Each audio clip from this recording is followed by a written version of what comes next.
my name's Erin Collins and I work here at the Provisional Psychologist Hub.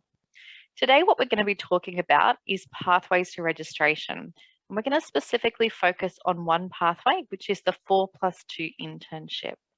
This particular pathway is closing on the 30th of June 2022, but there is still some time to apply. So it's important that if you are someone who is looking to take this pathway to registration, that now is the time to actually get in.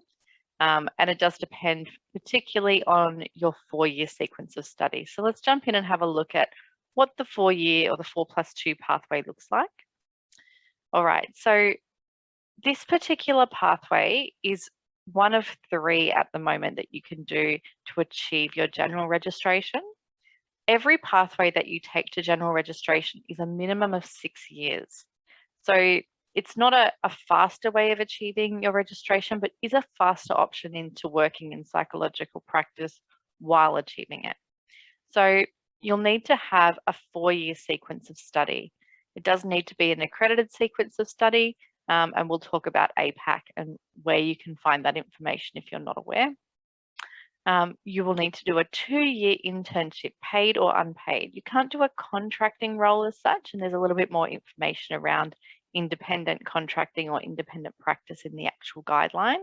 But what we're looking at here specifically is around paid work roles, whether it be casual, part-time or full-time, or unpaid volunteer roles that still have a position description that clearly details your reporting lines and the tasks and responsibilities of your job role.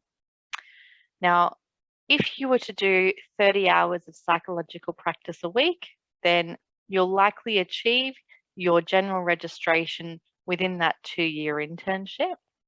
If you're doing something like 14 hours a week of psychological practice, which is the minimum amount that you'll need to do, that could take you over 3 years to get to your general registration, which is perfectly fine. You can have up to 3 years and then reapply and then get up to 5 years to complete your internship. So even though we are calling it a 4+2, that is actually the minimum time frame. So you might need a little bit more time if your psychological practice role is not a 30 or more hour job role. The National Psychology exam, you'll need to complete this for all 3 pathways to registration. So you can do this towards the